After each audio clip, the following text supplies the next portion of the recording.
Hello, and welcome to the Spirit of Our Times online ministry. Our message for today is entitled, A Test of Our Faith.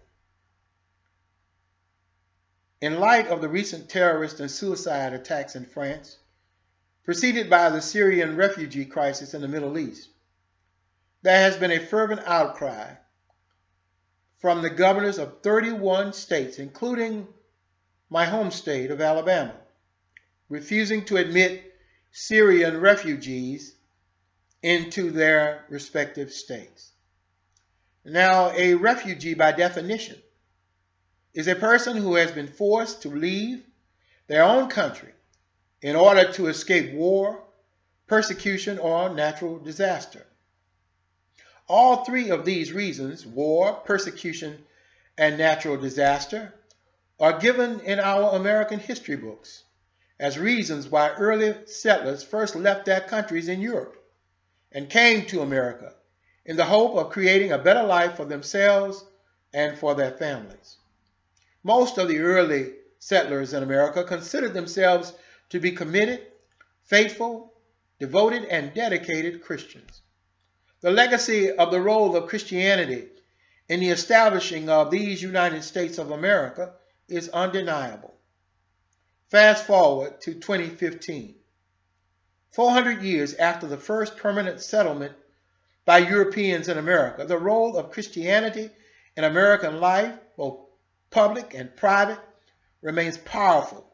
Indeed, Christianity has shaped our most cherished traditions and beliefs about the nation and people we claim to be. Few politicians seek public office without at the same time declaring their spiritual bona fides. Declaring oneself a believer in the Christian God is always good for a few extra percentage points in any political campaign. Politicians have used God to get elected.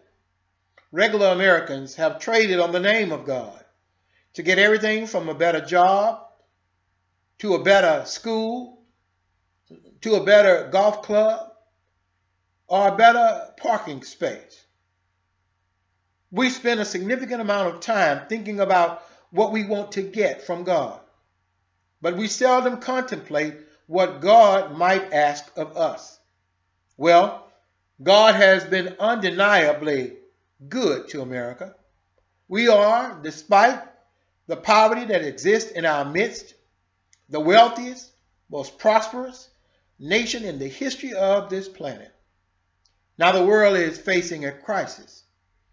It is a crisis brought about by selfishness and greed and man's own inhumanity to man.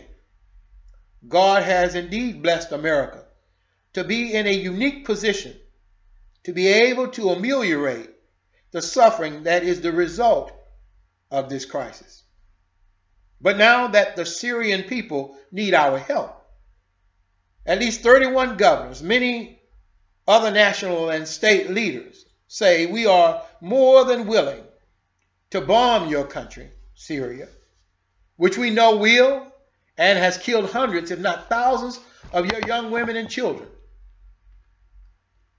But we are not willing to provide a safe haven in America for only a fraction of Syrians who are trying to escape the violence. And we still call ourselves Christians. Did we not think that someday God would require something of us? We who claim to be the people called by his name, we have tried God. Now God is trying us. We have tested God's goodness.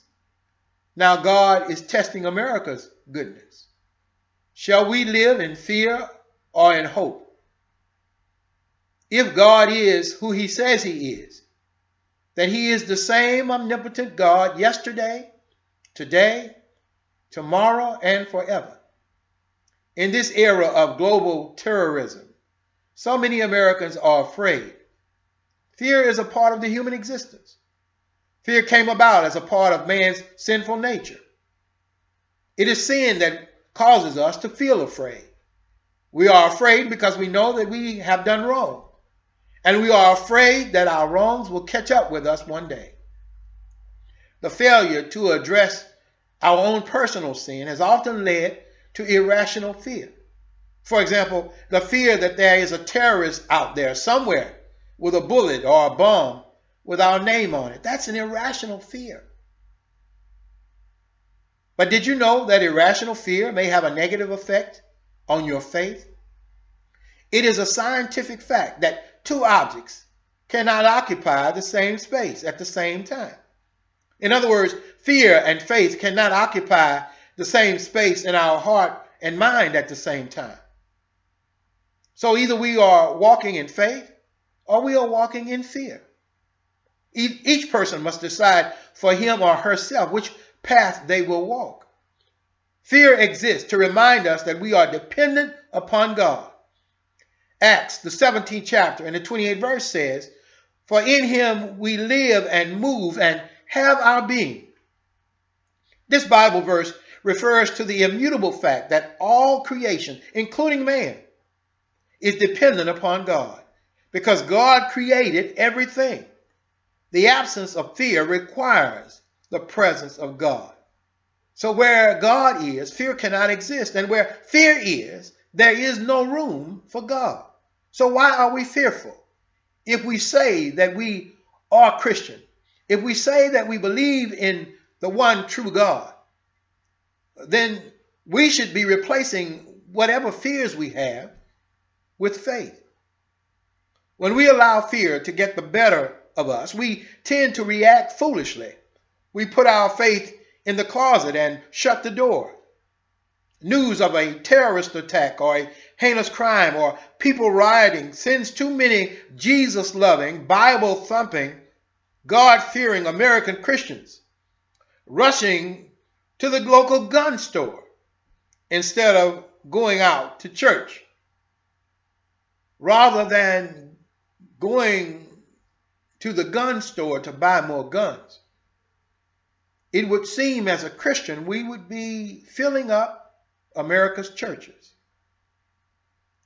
But apparently we obviously think that the more guns that we own, the safer we will be.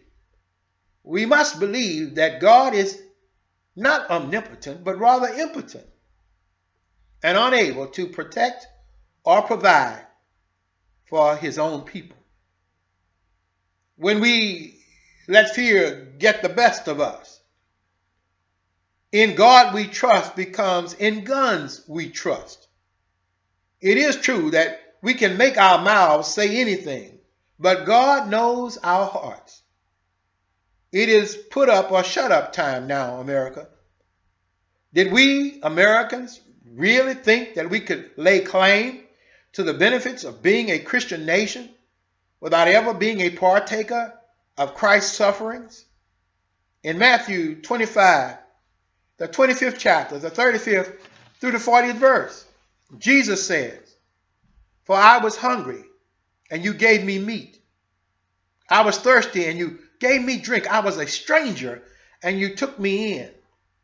I was naked, and you clothed me. I was sick, and you visited me. I was in prison, and you came unto me."